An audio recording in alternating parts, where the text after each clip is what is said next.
Je chanterai ton nom.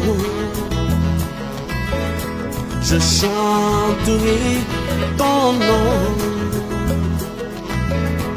Tu as fait éclater ta gloire sur moi. Tu as fait éclater ta gloire sur moi. Tu es ma force, la source de mon salut. Tu es ma force, mon Dieu, mon bouclier. Tu es ma force. Tu es ma force. Tu es ma force. Tu es ma force. Bonsoir frères et sœurs en Christ. Bonsoir chers amis internautes. Que la grâce de Dieu repose pleinement sur vous et que le Tout-Puissant continue de vous bénir, de vous soutenir, de vous fortifier. Et je bénis Dieu pour votre bravoure, je bénis Dieu pour votre détermination, je bénis Dieu pour votre courage, je bénis Dieu parce que le Tout-Puissant vous aide à parvenir à surmonter toutes les épreuves pour parvenir à l'église tous les dimanches. Et les cultes, nous les faisons déjà. Ça fait pratiquement 2 semaines que nous y allons et tout se passe bien dans l'ensemble. Nous faisons 3 cultes pendant les dimanches. Le premier culte à 8 heures, le deuxième culte à 10 heures, le troisième culte à 12 heures. Et nous finissons autour de 14 heures par la grâce de Dieu. Et je bénis le Seigneur. Je vous félicite pour votre courage, peuple de Dieu, peuple de Paris. Et vous, mes amis qui nous suivez depuis un certain temps, je vous bénis également pour votre persévérance, votre fidélité, votre loyauté à nous. Que le Seigneur vous bénisse. Alors ce soir, je suis particulièrement content de me trouver devant vous en vue de partager avec vous la parole de Dieu, en vue de prier avec vous, en vue de prier pour vous et pour proclamer des bonnes paroles de Dieu sur vous dans le but de booster votre foi, dans le but de restaurer vos vies, dans le but de relever tous ceux qui sont tombés ou qui sont affaiblis d'une manière ou d'une autre. Alors que la grâce de Dieu repose pleinement sur vous. Et bonne écoute et bonne séance de prière avec le Seigneur. Alors le thème du message de ce soir est le suivant. Les combats du chrétien pour la maturité spirituelle. Oui, les combats du chrétien pour la maturité spirituelle. Nul n'a besoin d'être prophète de Dieu pour savoir que la vie est un combat. Oui, bien-aimé, tout le monde sait que la vie est un combat. Lorsque nous voyons les réalités qui prévalent, les difficultés que nous connaissons, les guerres qui sont dans le monde entier, la famine, la pauvreté, les maladies, tout ce qui est épidémie ou pandémie dont nous parlons aujourd'hui, l'injustice des hommes, les mortalités qui prévalent un peu partout, nous comprenons clairement que la vie est un combat. Mais au-delà de ce qui se passe, qui est physique, que nous voyons à l'œil nu, que nous subissons même quelquefois directement et physiquement, dans l'au-delà, dans un autre monde, ou bien de l'autre côté, il y a les ténèbres qui prévalent également, qui existent. Et des ténèbres, par rapport aux ténèbres, on parle certainement des démons qui existent, on parle également du diable qui existe, on parle des esprits qui existent, qui existent et qui travaillent dans le but de détruire les hommes. Donc nous comprenons clairement que la vie est effectivement un combat. Donc la vie, elle est faite ainsi. Nous avons de grandes et de petites batailles à livrer chaque jour. Nous avons des périodes qui semblent pleines de luttes incessantes et d'autres d'accalmie. Des temps de victoire et parfois des temps de défaite. Nous avons également des batailles inutiles et d'autres que nous devons mener immanquablement par la grâce de Dieu. Alors, dans la marche chrétienne, en vue d'atteindre la maturité spirituelle, le combat et le discernement de ses ennemis s'imposent. Le but de Dieu, bien-aimé, c'est de nous emmener au ciel. Or, pour aller au ciel, il faut parvenir d'abord à la maturité spirituelle. Et avant la maturité spirituelle, il nous faut impérativement l'acceptation de Jésus-Christ. On accepte Jésus, on marche avec lui, on se fait baptiser après avoir reçu des formations appropriées. Et qu'est-ce qu'il faut après le baptême? On se fait former encore pour parvenir à la stabilité. On reçoit des instructions formelles de la part du Seigneur en vue du ministère. Mais pendant que nous sommes en train de traverser toutes ces étapes, nous acquérons beaucoup de connaissances approfondies pour façonner nos vies, pour restaurer nos vies, pour nous emmener à la maturité spirituelle. Et comprenons clairement ce soir que dans la marche chrétienne en vue d'atteindre la maturité spirituelle, le combat et le discernement de ses ennemis s'imposent. Donc la chose n'est pas aussi simple que ça. Vous avez constaté que très souvent, plusieurs viennent à l'église et puis quelques mois après, on les voit, ils rétrogradent.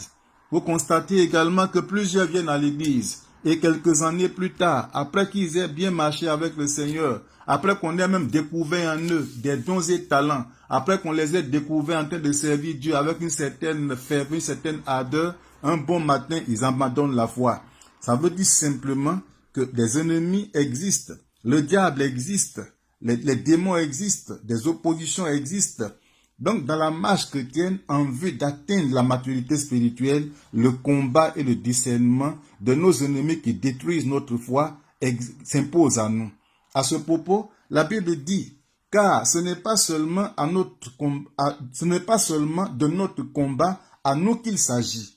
Nous n'avons pas à lutter uniquement contre notre nature terrestre, contre de simples ennemis mortels, mais contre les puissances occultes, contre une organisation spirituelle satanique, contre les dictateurs invisibles qui, dans les ténèbres, veulent contrôler et régir notre monde, contre la légion des esprits démoniaques dans les sphères surnaturelles, véritables agents du quartier général du mal.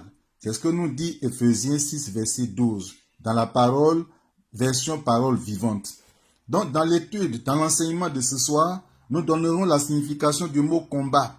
Nous présenterons les combats que tout chrétien doit mener dès sa naissance spirituelle, parce qu'on accepte Jésus. Lorsque quelqu'un accepte Jésus, quel que soit son âge physique, il est un nouveau chrétien, il est un enfant. Donc, dès sa naissance spirituelle, jusqu'à son départ dans la maison céleste dans la maison céleste, et nous parlerons également des dispositions à prendre pour obtenir la victoire. Oui, ce qui est intéressant avec Dieu, lorsqu'on est avec lui à fond, lorsqu'on s'engage à fond avec lui, quels que soient les combats que nous mènerons, nous aurons toujours la victoire. Quelles que soient les batailles que nous allons livrer, ou bien quel que soit l'acharnement de Satan contre nous, nous remporterons toujours la victoire. Alors, que signifie le mot combat? En grec, le mot combat est agon, avec lequel on a formé en français agonie, antagoniste. Agon vient du verbe ago, qui veut dire aller.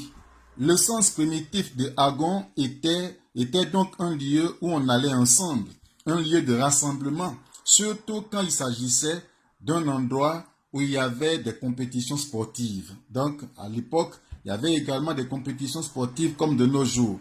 Par la suite, le terme a désigné des compétitions elles-mêmes. Et aussi, par extension, l'effort déployé dans ces compétitions. Et on voit un peu quand même combien de fois les athlètes se battent, combien de fois ils luttent sur les terrains de football, ou même lorsqu'ils sont en train de faire du marathon. Donc, les athlètes aux Jeux olympiques nous donnent quand même cette image. Agon est venu à signifier aussi tout genre de combat contre un ennemi. Donc, avec l'évolution des choses, agon est venu à signifier tout genre de combat contre un ennemi. Ces deux derniers sens se retrouvent dans le Nouveau Testament. Nous avons l'exemple de Jésus dans le jardin de Gethsémane, Luc 22, verset 44. Étant en agonie, il pria plus instamment. Étant en agonie, il pria plus instamment. Donc Jésus étant en agonie, on voit là que Jésus luttait contre la mort. Il luttait contre un être invisible. Donc l'agonie dans ce texte est la lutte ultime de tout être contre la mort. Donc Jésus luttait. Il voulait quand même sauver sa vie. C'est vrai, il est Dieu, mais Dieu dans un corps humain. Donc, se rendant compte des réalités qu'il attendait, il a lutté. Il a dit, Père, s'il est possible là, que cette coupe-là s'éloigne de moi. Il a prié. Il est dit dans cette histoire que la sueur sortant de son corps était semblable même à du sang. De par sa définition, nous comprenons que Dieu exige du chrétien qui mène le combat spirituel un engagement de tout son être. Donc Dieu exige du chrétien qui mène le combat spirituel un engagement de tout son être. Bien-aimés, nous devons comprendre une chose. Nous sommes engagés dans une guerre spirituelle qui ne dit pas son nom. Ça me fait souvent très mal de voir plusieurs chrétiens qui banalisent leur vie, qui négligent leur vie, qui ignorent même l'existence de Satan, qui quelquefois se découragent, baissent les bras. La Bible nous dit, maudit soit celui qui fait avec négligence l'œuvre de l'Éternel. Maudit soit celui qui éloigne son épée du carnage. Nous sommes engagés dans un combat perpétuel, un combat où il n'y a pas de sentiment, un combat où il n'y a pas de pitié. L'objectif de Satan est de détruire, c'est d'égorger les enfants de Dieu que nous sommes. Alors, dans ce combat, dans le combat spirituel, dans ce combat, Dieu exige du chrétien qui mène ce combat spirituel un engagement de tout son être. Lorsque vous allez lire Romains 12, versets 1 à 2, il est dit là qu'il faut rendre un culte raisonnable à l'Éternel en lui donnant tous nos cœurs, en lui donnant également tout notre corps. Dans Marc 12, versets 29 à 30, il est dit qu'il faut aimer Dieu de tout son cœur, de toutes ses pensées, de toute son âme, de toute sa force. Donc il faut t'engager à fond dans la marche avec le Seigneur. Étant engagé à fond avec Dieu, ta victoire sera possible. Étant engagé à fond avec Dieu, en obéissant à la parole de Dieu, en vivant la vie de Dieu, alors la victoire sera possible. En ayant donc la rage de vaincre toute forme d'opposition. Car ces divers ennemis, les êtres humains, le monde, les esprits mauvais, la chair, sont tout aussi déterminés. Comprenons que nous avons des ennemis. Et c'est à cause de ces ennemis qu'il faut s'engager entièrement. Il faut s'engager avec détermination. Nos ennemis sont des êtres humains, sont également le monde, les esprits mauvais. Et même la chair constitue pour nous un ennemi. Et ils sont déterminés. Ils sont bel et bien déterminés. Dans Deutéronome 21, verset 18 à 21, la Bible dit que si, lorsque, une famille a un enfant qui est désobéissant, qui est rebelle, qui boit, qui se drogue, qui agresse les gens, qui est très insolent, qui est indiscipliné, qui n'aime pas Dieu, et que la famille prend du temps pour instruire l'enfant, pour l'avertir, donner des conseils, et si l'enfant ne veut rien comprendre, et qu'il persiste dans sa mauvaise voie, alors que cette famille juive-là prenne l'enfant et l'emmène aux anciens. Et les anciens vont le prendre et le confier au peuple, l'apporter à la porte, le déposer à la porte de la ville et le lapider à mort. Dans le but d'enlever, d'ôter le mal, dans le but d'enlever le péché, d'enlever ce qui est honteux du milieu d'eux, dans le but d'assainir le peuple de Dieu. Parce que dans ce combat, bien aimé, on ne s'amuse pas. Il ne faut pas un seul instant jouer avec sa vie. Les combats que le chrétien mène vont du plus simple au plus complexe. Il n'est pas question que chacun combatte à sa façon, selon ce qui lui semble bon.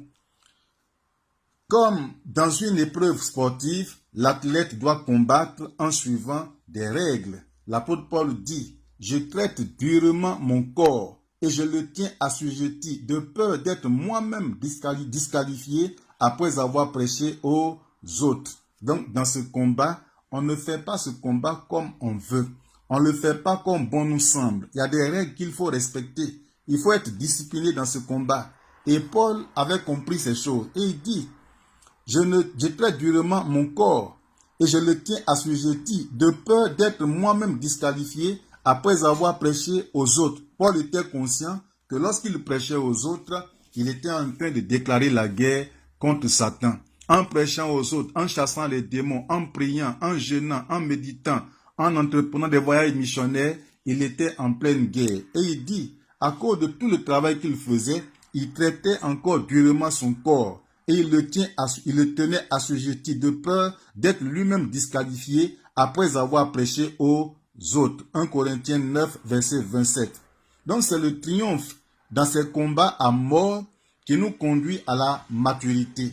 Donc, si nous parvenons à triompher dans ces combats à mort, parce que ce sont des combats à mort, si nous ne veillons, nous y restons notre vie. Si nous ne sommes pas vigilants, si nous ne sommes pas engagés, si nous ne sommes pas obéissants, nous laissons notre vie dans ces guerres spirituelles.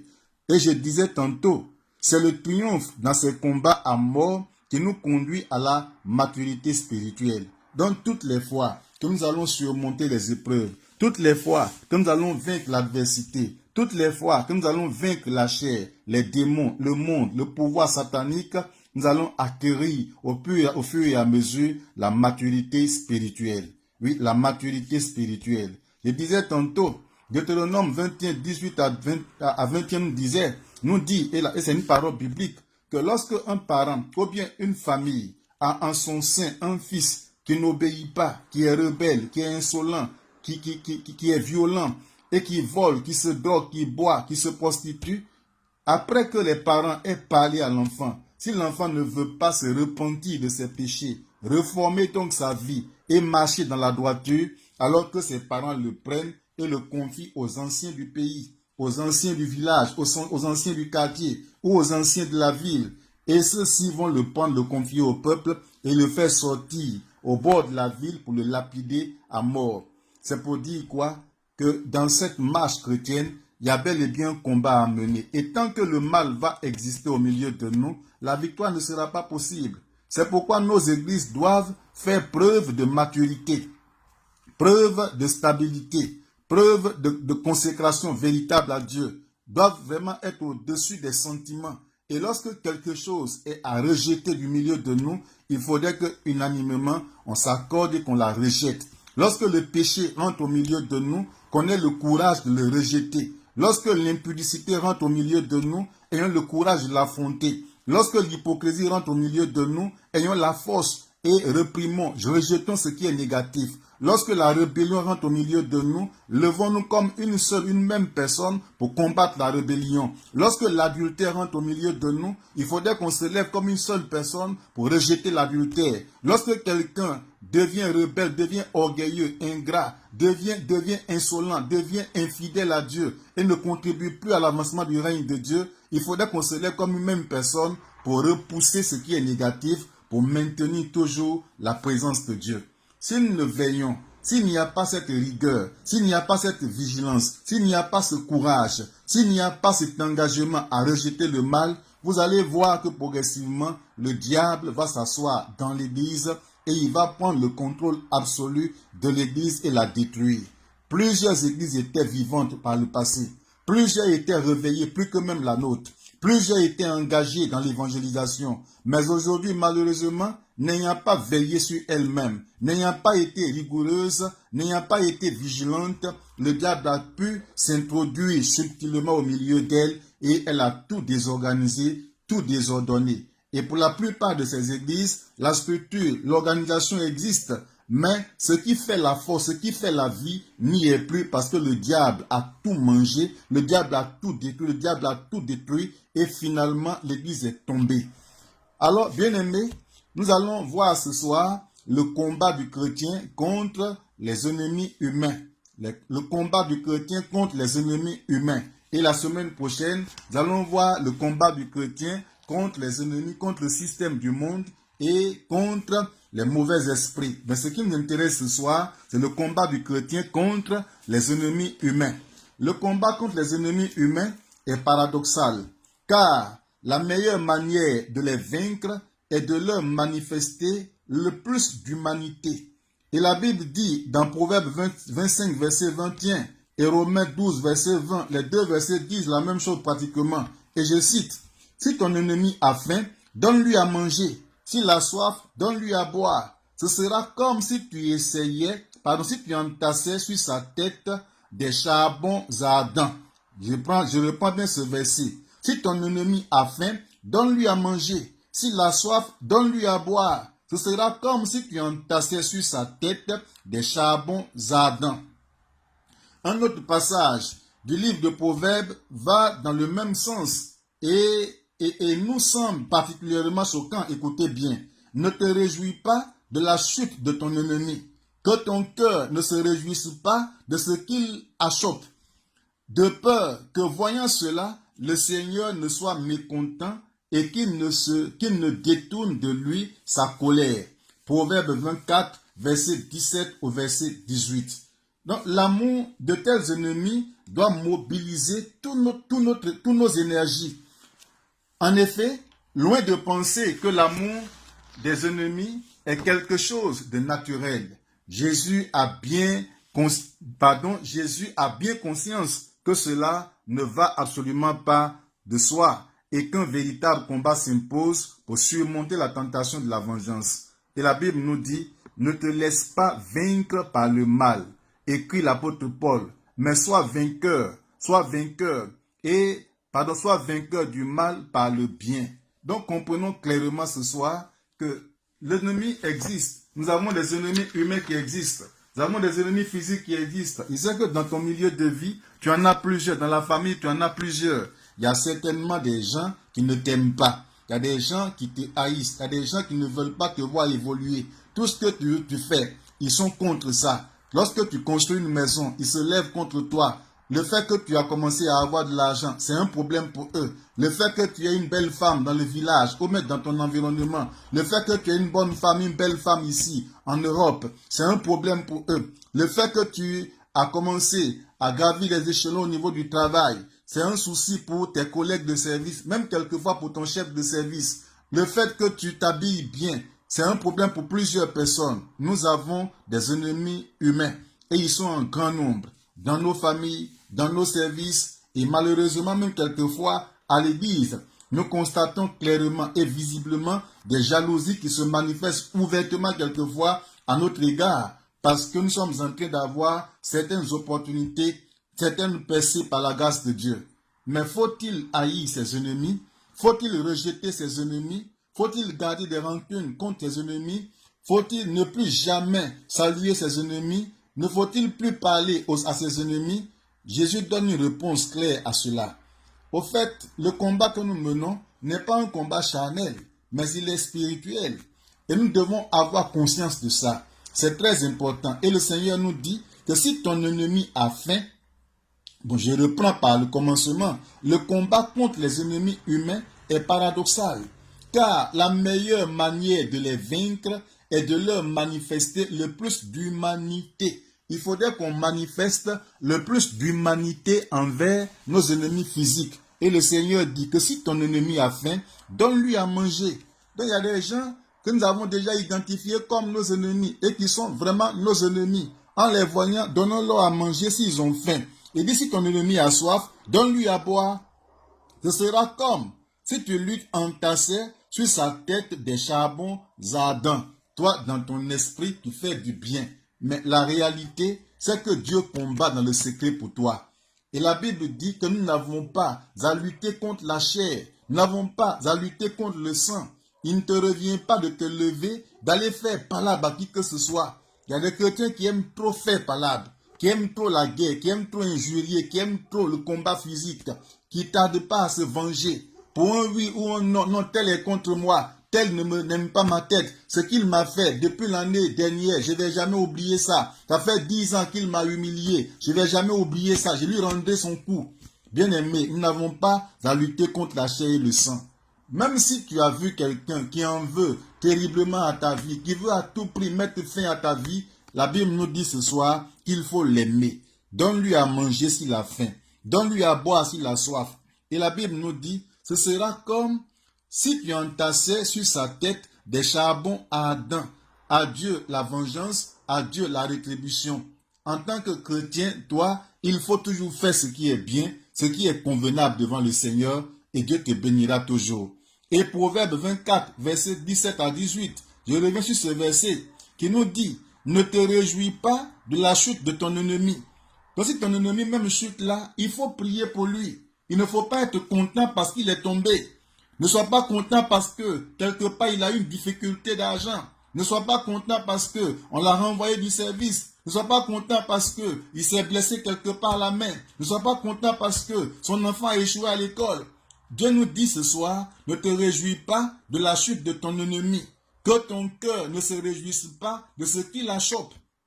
De peur que voyant cela, le Seigneur ne soit mécontent et qu'il ne détourne de lui sa colère. Pour dire, le fait déjà qu'il s'érige lui-même, le fait qu'il se ligue contre toi, qu'il s'acharne contre toi, Dieu n'est pas déjà content de lui. Alors Dieu se lève automatiquement contre lui. Car toucher un seul chrétien, la Bible dit que celui qui touche à l'un de ses petits-enfants a touché à la prunelle de son œil. Donc, toucher un enfant de Dieu, oser porter atteinte à la vie d'un enfant de Dieu, c'est porter atteinte à Dieu lui-même.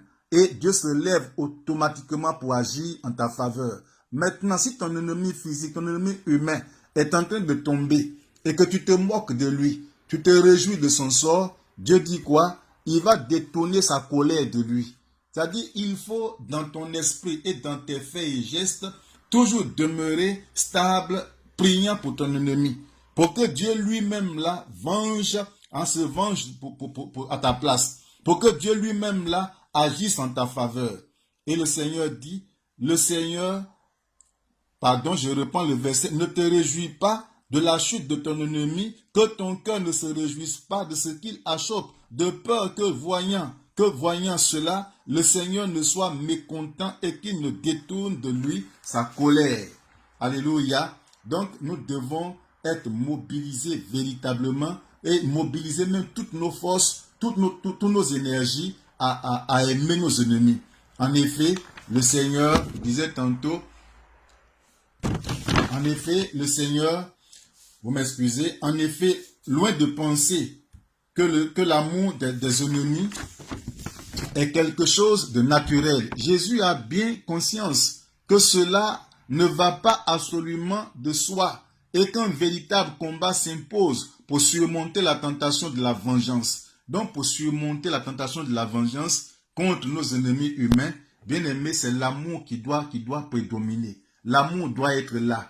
À l'époque, je finirai par ce témoignage pour la première partie de ce soir. J'étais sur mon premier champ de mission, quand c'était en Afrique de l'Ouest, dans un village au centre-ouest de mon pays, et je vivais dans la maison pastorale. J'étais prestagiaire à l'époque.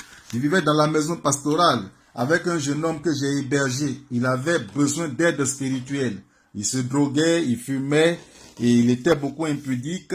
Mais au-delà de ce qu'il faisait physiquement que nous voyions, il y avait un aspect mystique que l'enfant nous cachait. Et il dormait avec moi. Mais cet enfant a tout fait, passé par 1001 voies dans le but de détruire ma vie, m'amener à pécher, m'amener à la colère, m'amener à la nervosité, ouvrir une brèche dans ma vie. Mais jamais il n'a trouvé de brèche. J'ai toujours été constant dans ma marche avec Dieu, toujours souriant, toujours amour, toujours un esprit paisible, un esprit accueillant, un esprit tranquille. Et j'ai toujours été là. Et chaque fois, je l'envoyais quelquefois pour nous rendre des petits services, tels que aller à la boutique, aller prendre la nourriture au restaurant, et il y allait. Et lorsqu'il y allait avec l'argent que je lui donnais, il y restait quelquefois jusqu'au soir. Vous-même imaginez, vous envoyez votre enfant, ou bien votre protégé, vous rendez un service à 8 heures, ou bien à midi, et il en revient à 19 heures. Imaginez un peu, si vous êtes à ma place, quelle serait votre réaction? Et cet enfant se comportait comme ça chaque fois envers moi. Mais jamais il n'a trouvé de voie, il n'a trouvé de porte d'entrée dans le but de détruire ma vie, ni même mon ministère.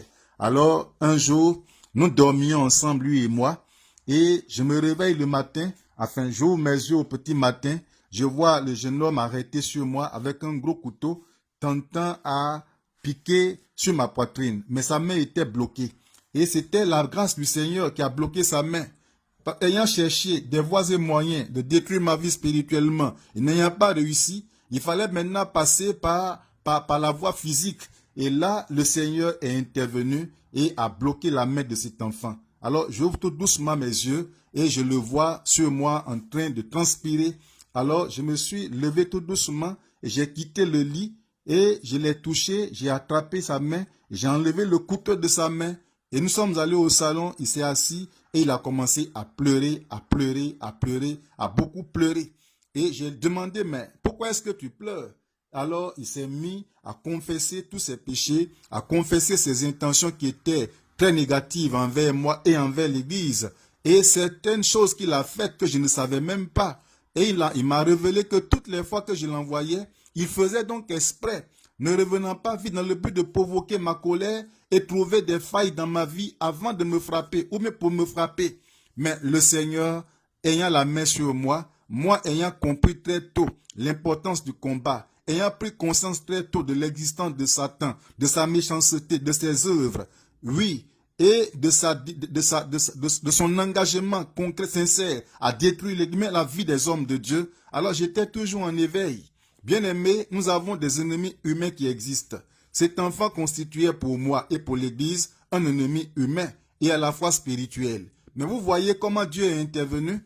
Jamais je me suis mis en colère contre lui. Jamais je ne l'ai repris sévèrement.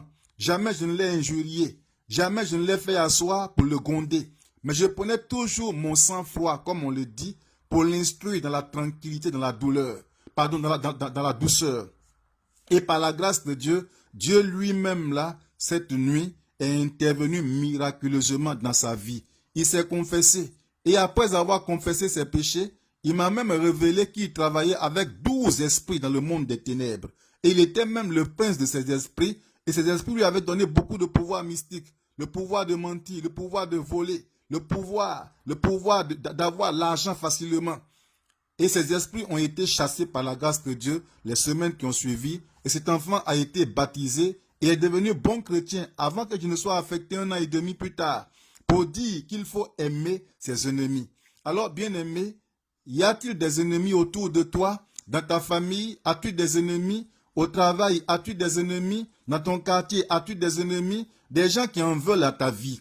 Des gens qui veulent ta destruction. Des gens qui méditent du mal contre toi. Des gens qui t'envient parce que tu es beau, tu es belle, tu as des moyens, tu es en train d'évoluer. Des gens qui en veulent à ta vie parce que tu as des enfants, des petits-enfants, tu as la longévité. Des gens qui en veulent à ta vie parce que tu es en train de gravir des échelons au travail. Y a-t-il des ennemis autour de toi? Alors, bien-aimé, Dieu voudrait que ce soit pour vaincre tes ennemis humains, pour vaincre tes ennemis physiques, que tu parviennes véritablement à les aimer. Si tu les vois, il faut les saluer.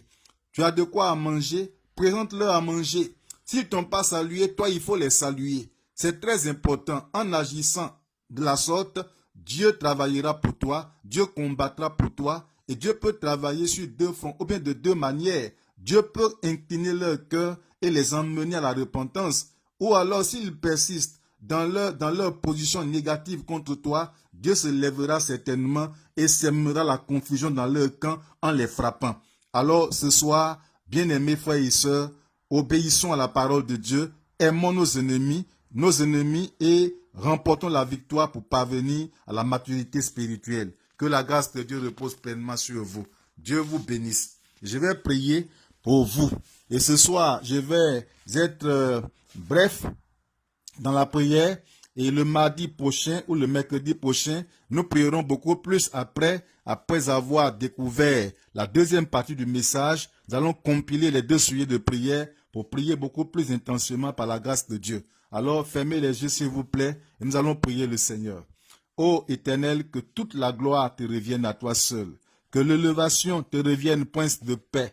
Tu es grand et puissant. Tu es fort et Seigneur, tu es plein d'amour. Tu es le Dieu qui nous emmène à la maturité. Tu es celui qui nous emmène à la stabilité. Tu es celui qui crée en nous la véritable conversion, car l'objectif principal que tu as pour tes enfants que nous sommes, c'est le ciel. Ta parole déclare que tu vas auprès du Père pour nous préparer une place. Lorsque tu t'en seras allé, Seigneur, tu reviendras. Tu nous prépareras une place, tu nous reviendras. Tu nous chercheras pour que là où tu te trouves, nous y soyons aussi. Seigneur, pour y aller, il nous faut la maturité. Pour y aller, il nous faut la stabilité. Il nous faut la vraie conversion. Mais pour parvenir, Père Tout-Puissant, à cette maturité, il y a bel et bien un combat à mener. Le combat contre les esprits humains, le combat contre les démons, le combat contre la chair, le combat contre le monde. Et ce soir, tu nous révèles la première facette du combat, qui est le combat contre les hommes.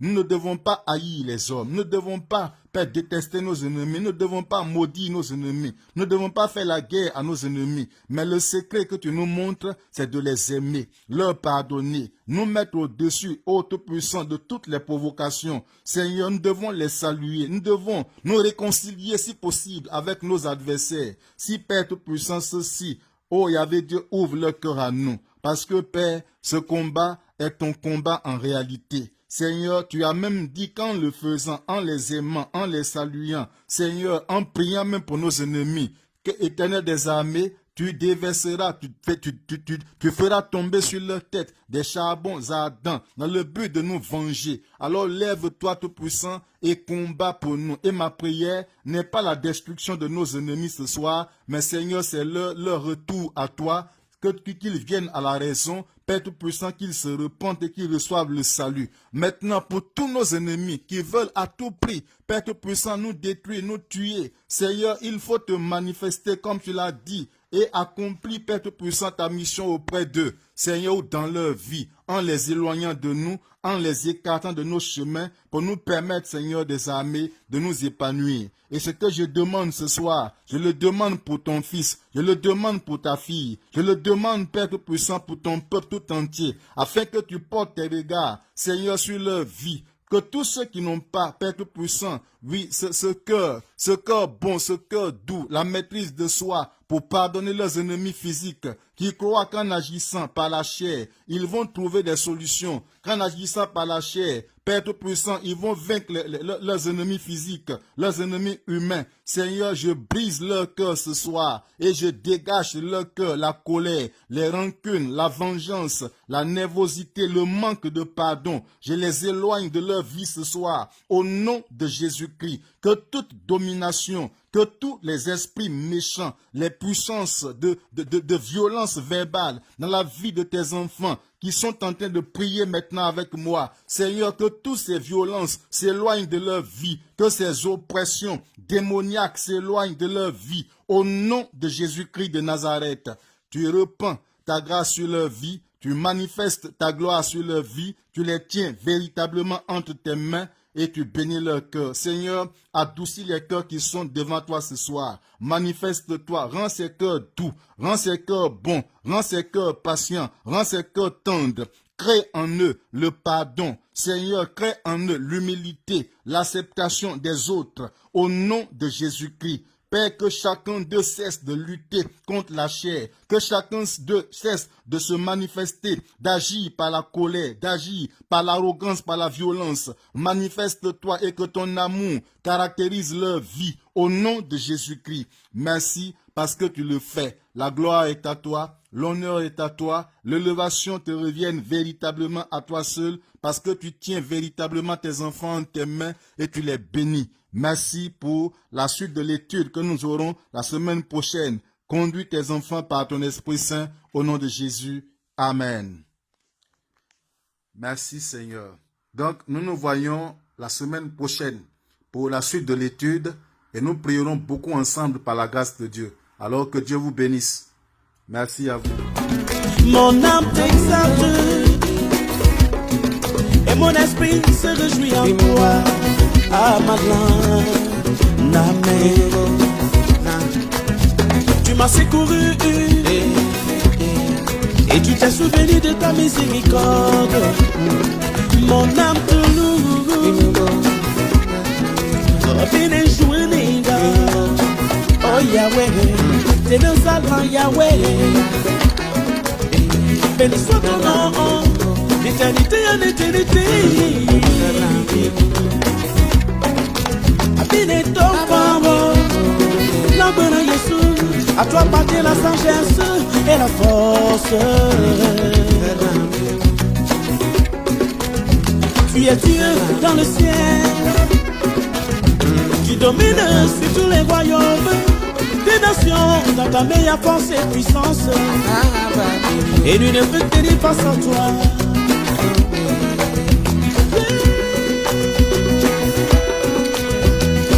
Voyez quoi ton bas Jésus, ton baka, ton belen la way.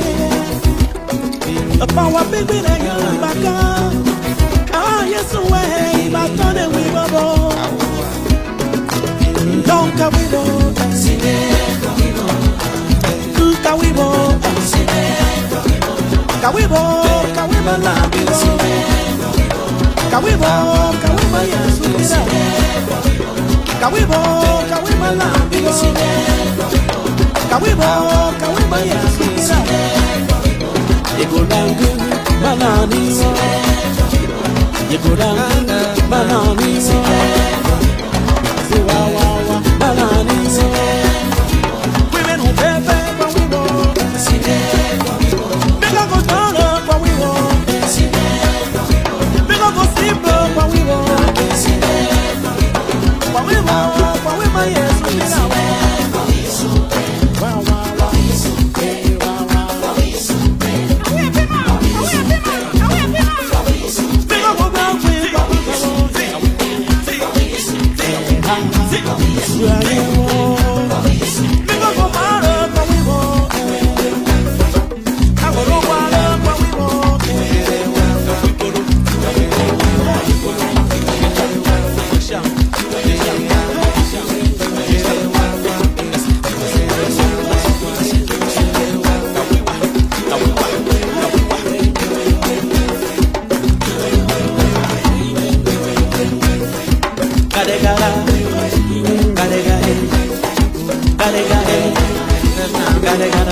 Yo